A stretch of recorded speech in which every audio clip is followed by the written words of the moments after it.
নারীরা হচ্ছে ঘরের একটা সৌন্দর্য। এটা কিন্তু সত্যি কথা। কারণ নারীরা না থাকলে ঘরের সৌন্দর্যটাই কখনো ফুটে উঠত না। হ্যালো এভরিওয়ান, আসসালামু আলাইকুম। সবাই কেমন আছেন? আল্লাহর অশেষ রহমতে আমি অনেক ভালো আছি। এই যে নাস্তা করার পর ভিডিও স্টার্ট করলাম, কারণ নাস্তা সহ করতে পারলাম না। আজকে শোয়া থেকে উঠতে দেরি হয়ে গেল।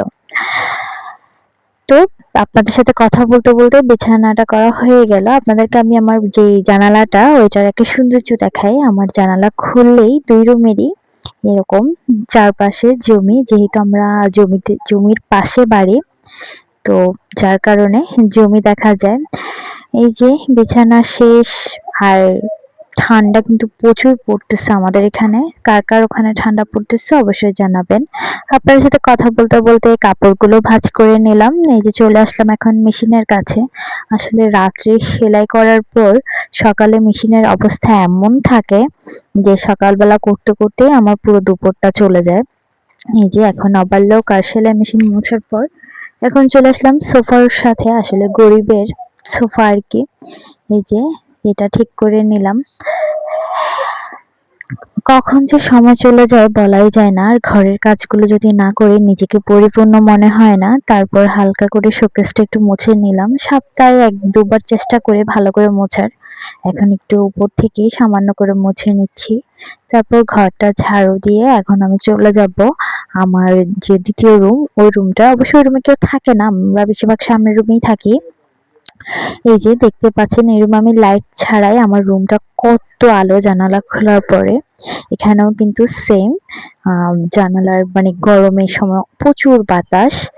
তারপর কাপড়গুলো ভাঁজ করা কাপড় রেখে দিলাম ড্রয়ারে, রেখে দিয়ে অবশ্যই আমাদের বেডরুম কিন্তু এটা। সামনের রুমটা আসলে আমি ড্রয়িং রুম হিসেবে চেষ্টা করছিলাম রাখতে, কিন্তু হয় না।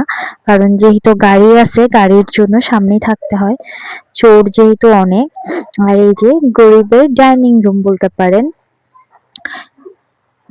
ওইদিকে আমার মেয়ে তার দাদার কাছে যাওয়ার জন্য, তার দাদার রুমে যাওয়ার জন্য দরজা নিয়ে ইয়া করতেছিল। এই যে এদিকে এখন আমার ঘর ঝাড়ু থেকে শুরু করে সবকিছু হয়ে গেছে।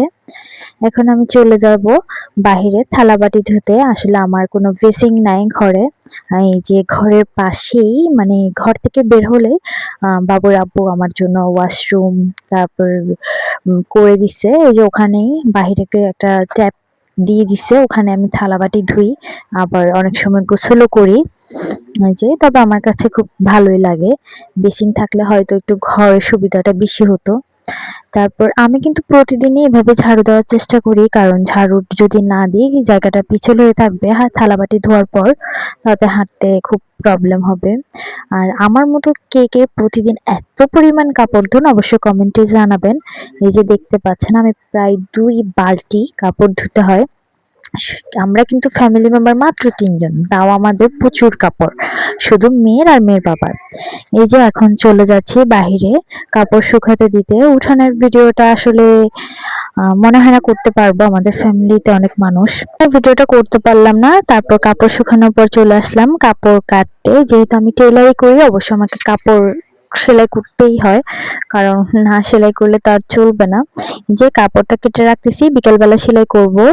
এখন কাপড় কাটার পর চলে আসলাম যে শাক, বাবুর আব্বু শাক আনছিল, আমার একটা ফুফি শাশুড়ি শাকগুলো কেটে দিছে, কারণ আসলে সময় না থাকলে যা হয় আর কি।